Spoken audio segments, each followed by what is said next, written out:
Very good morning, all of you, and welcome. Our next point of advertising paper first. It is a forms of unethical advertising. जाहिरात क्षेत्रामध्ये unethical पद्धतीने अनैतिकतेने जाहिरात कशा पद्धतीने केली जाते, तर त्याचे फॉर्म्स कुठले, त्याची इन्फॉर्मेशन आता आपण ह्या पॉईंटमध्ये बघतोय. Many times advertiser indulge in unethical advertising practices.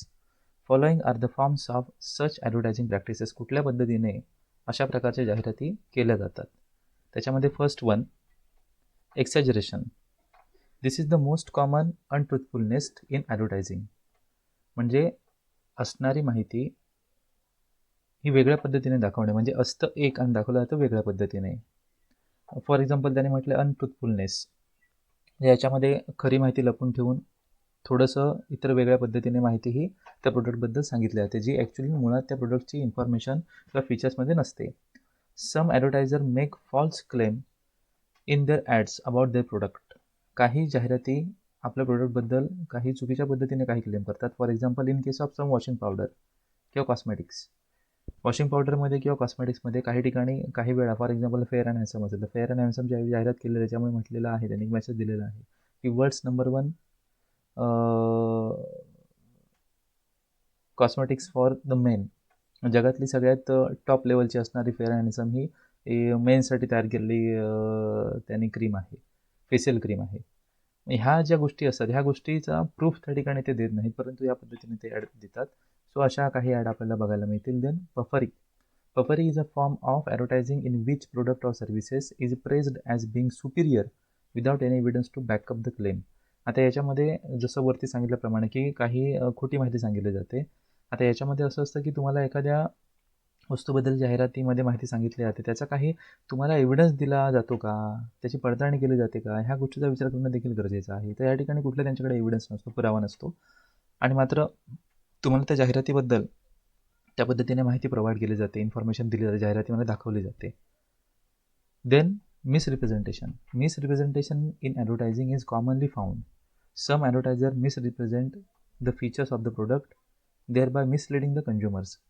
कस्टमरला आकर्षित करण्याच्या दृष्टिकोनातून त्याला चुकीची माहिती देऊन त्याला मिसलीड करून त्याच्यापर्यंत ते प्रोडक्ट नेलं जातं, आणि ज्यावेळी तो कंझ्युमर तो वस्तू खरेदी करतो त्यावेळी त्याला कळतं की ॲडमध्ये सांगितलेली माहिती आणि प्रत्यक्षात आपण खरेदी केलेली वस्तू याच्यामध्ये साधारण आपल्याला आढळत नाही आहे. आता ह्या गोष्टी तुम्हाला समजा बघायच्या असतील तर ऑनलाईन ज्यावेळी आपण एखादी वस्तू खरेदी करतो त्यावेळी ऑनलाईन वस्तू खरेदी करताना बेसिकली क्लॉथ असतील किंवा फुटवेअर असतील, तर याच्यामध्ये कधी कधी आपल्याला पिक्चरमध्ये दिसणारे कपडे, त्याचे डिझाईन, त्याचा कलर, आणि प्रत्यक्षात ती वस्तू आपल्याकडे आल्यानंतरचं असणारं डिझाईन किंवा कलर याच्यामध्ये आपल्याला मिसरिप्रेझेंटेशन दिसतं. म्हणजे ॲक्च्युली प्रेझेंट असताना ऑनलाईन दिसतात वेगळं डिझाईन, वेगळा कलर, आणि आपल्याकडे आल्यानंतर त्या ठिकाणी त्याचा कलर आणि डिझाईन ही वेगळ्या पद्धतीने असते. मग काही प्रमाणात त्याच्यामध्ये फरक असतो. Then misleading labels and names.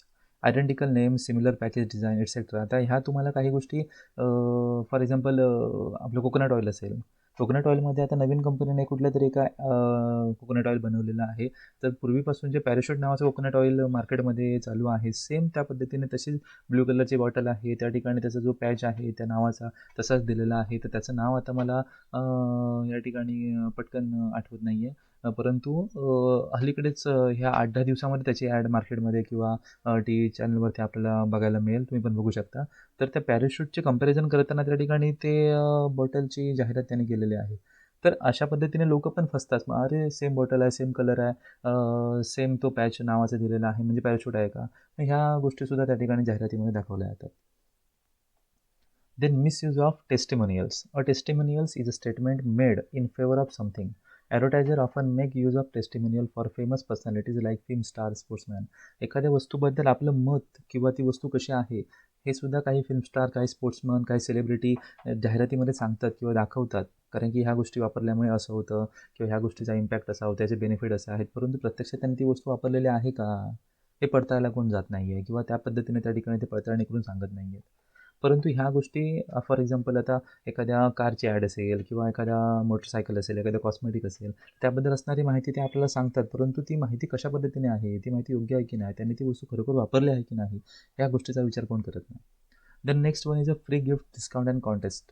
Some advertiser offer free gift discount and alternative prices for winning some contest. Such free gifts many a times a very cheap, worthless product म्हणजे तुम्हाला ह्या ऑफर दिल्या जातील जाहिरातीमध्ये की तुम्हाला एक वस्तू खरेदी केल्यात की तुम्हाला हे फ्री मिळेल, तुम्हाला इतकं डिस्काउंट मिळेल, तुम्हाला काहीतरी एखादं कूपन मिळेल किंवा एखादं गिफ्ट मिळेल.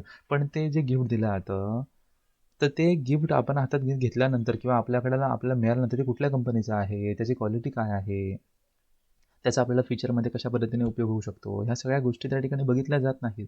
ते देतील ते आपल्याला घ्यावं लागतं. मग ॲडमध्ये दाखवलं जातं वेगळ्या पद्धतीने असणारी वस्तू, परंतु प्रत्यक्षात त्या ठिकाणी वेगळ्या कंपनीची किंवा वेगळ्या फीचरची वस्तू आपल्याला प्रोव्हाइड केली जाते. क्वालिटी पण त्या ठिकाणी त्याची वेगळ्या पद्धतीने असते. ह्या गोष्टी त्या ठिकाणी ते प्रोव्हाइड करतात. म्हणजे ह्या अनइथिकल गोष्टी या जाहिरातीमध्ये दाखवल्या जातात. Then false statistics. Advertisement which give incomplete and false statistics are unethical. त्याच्यामध्ये काही जे कॅल्क्युलेशन असतात, ते कॅल्क्युलेशन म्हणजे इतका सेल झाला, इतके आपले कस्टमर आहेत, इतकं मार्केट कॅप्चरिंग केलं, इतका बेनिफिट लोकांना मिळालेला आहे. तर काही गोष्टी या खोट्या पद्धतीने दाखवलेल्या असतात. म्हणजे त्या स्टॅटिस्टिकल इन्फॉर्मेशन आपण बघतो, पण ते आपण प्रत्यक्षात आहे की नाही हे पडताळून बघायला जात नाही आहे. पण जाहिरातीमध्ये त्या गोष्टी दाखवल्या जातात. False figures stated in the advertisement store substantiated the superiority of the advertise brand. त्याचा ब्रँड जो असतो, म्हणजे सुपरियॉरिटी दाखवण्यासाठी किंवा लोकांनी किती ॲक्सेप्ट केलं हे दाखवण्यासाठी त्या ठिकाणी ते आपल्याला दाखवत असतात, आकडा दाखवत असतात. Then total lies. Sometimes an advertiser may present total lies in their advertisement. For example weight loss. कधी कधी काही जाहिराती अशा असतात की वजन कमी करण्यासाठी तुम्हाला काही प्रोडक्ट मार्केटमध्ये आणून दिलेले असतात किंवा जाहिरात करतात त्याची. पण ते प्रत्यक्षात त्या ठिकाणी आपलं वेट लॉस करतात का? ते म्हणतात त्या पद्धतीने तेवढ्या प्रमाणात आपलं वजन कमी होतं का? एवढ्या झटपट वजन कमी होतं का? किंवा काही औषधं अशी पण आहेत, काही प्रोटीन्स असे पण आहेत की पटकन आपलं वेट वाढतं. फॉर एक्झाम्पल इंडोनेमास तुम्हाला सगळ्यांना माहिती आहे. मग त्याचा वापर करून किंवा त्या गोष्टी आपण घेतल्यानंतर बाबा खरोखर त्या वेळेमध्ये आपल्याला त्या ठिकाणाचा रिझल्ट मिळतो का? मग ह्या सगळ्या गोष्टी पडताळून पाहणं गरजेचं असतं. आता सांगितलेल्या नावाप्रमाणे त्याच्यामध्ये असं केलं जातं असं नाही आहे. परंतु अशा प्रकारच्या काही जाहिराती असतात की त्या पद्धतीने त्याच्यामध्ये पूर्णपणे खोटी स्टेटमेंट केलेली असतात, जाहिरात दाखवलेले असतात. Then cheap and vulgar advertising. Advertisement often make use of vulgar sense involving violence, sex, vulgar language etcetera. ह्या सगळ्या गोष्टींचा विचार करून समजा आपण बघितलं काही ठिकाणी तर वल्गर लँग्वेज वापरलेली असते, म्हणजे चुकीच्या पद्धतीने, काही ठिकाणी डबल मिनिंगची लँग्वेज वापरलेली असते. ह्या सगळ्या गोष्टी जाहिरातीमध्ये चीप आणि वल्गर पद्धतीने दाखवलेल्या असतात, ज्या जाहिरातीमध्ये उपयोगाच्या नसतात. Then comparative advertising. These days advertiser make unhealthy brand comparison for sales promotion. For example Pepsi and Coke, Colgate and Pepsodent. जर समजा पेप्सी आणि कोकची तुम्हाला जाहिरात दाखवायची असेल तर पेप्सी आणि कोकचं कंपॅरिझन तुम्ही दाखवताना कोका कोला आणि पेप्सी ह्या दोघांचं समजा आपण ब्रँडचा विचार केला तर भारतामध्ये बेसिकली दोन्ही एका स्टेजला, एका स्टेटसला असणारे ब्रँड आहेत. मग ह्याचं कंपॅरिझन करताना तुम्ही अनहेल्दी पद्धतीने दाखवू नका की याच्यामध्ये हे निगेटिव्ह आहे, याच्यामध्ये हे पॉझिटिव्ह आहे, आमचं प्रोडक्ट असं आहे, त्याच्यामध्ये ह्या गोष्टी नाही आहेत. अशा गोष्टी दाखवणं चुकीचं आहे. आपली असणारी वस्तू कशा पद्धतीने चांगली आहे हे कधी पण मार्केटमध्ये समजा एखाद्या उत्पादकाने दाखवलेलं असेल तर त्यावेळी दुसऱ्याचं निगेटिव्ह त्या ठिकाणी फीचर्स सांगणं हे त्याचं काम नाही आहे. ते कस्टमर आणि जो वापरणारे व्यक्ती आहे ते बघून घेतील. देन कोलगेट आणि पेप्सोडंट. अशा प्रकारच्या कंपॅरेटिव्ह ॲडव्हर्टायझिंग करणं हे चुकीचं आहे. परंतु ह्या त्याच्यामध्ये गेल्या जातात. अनहेल्दी किंवा अनइथिकल पद्धतीने त्या ठिकाणी जाहिराती दाखवल्या जातात. सो हे थांबणं गरजेचं आहे. Then surrogate advertising. The term surrogate refers to something that takes place of or is used instead of. In other word, surrogate advertising means backdoor advertising. For example alcoholic drinks, cigarette असेल, alcoholic drinks असतील, तर ह्या सगळ्या गोष्टीच्या जाहिराती मार्केटमध्ये दाखवतात, परंतु त्यांना बॅन केलेलं आहे गव्हर्नमेंटने. त्या जाहिराती दाखवूनच सांगितलेलं आहे.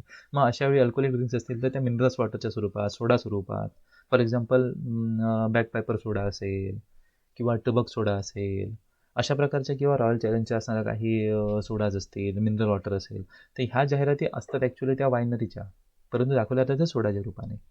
मग त्यांना परमिशन आहे, परंतु वायनरी दाखवू शकत नाही. मग अशा पद्धतीने सर्व ॲडव्हर्टायझिंग मार्केटमध्ये केली जाते. सो याच्यामध्ये काही जी उदाहरणं दिली, एक्झाम्पल दिले आहेत, तर त्याच्या एक्झाम्पलवरून आपण फक्त समजू शकतो की कशा पद्धतीने जाहिरात केली जाते. मग ह्या ज्या एक्झाम्पल दिल्या त्या एक्झाम्पलमध्ये त्या पद्धतीनेच काम केलं जातं. फॉर एक्झाम्पल पेप्सी कोकमध्ये किंवा कोलगेट पेप्सोडंट ही फक्त या ठिकाणी एक्झाम्पल म्हणून दिले आहेत, नावं दिली आहेत. मग त्याच्यामध्ये अशा पद्धतीने जाहिरात अनइथिकल पद्धतीने करत असं नाही आहे, पण ते कळावं, समजावं म्हणून त्या ठिकाणी काही आपण एक्झाम्पल ची नावं या ठिकाणी दिलेली आहेत. So these are the forms of unethical advertising. So next point of this chapter it will be discussed in the next presentation. Thank you.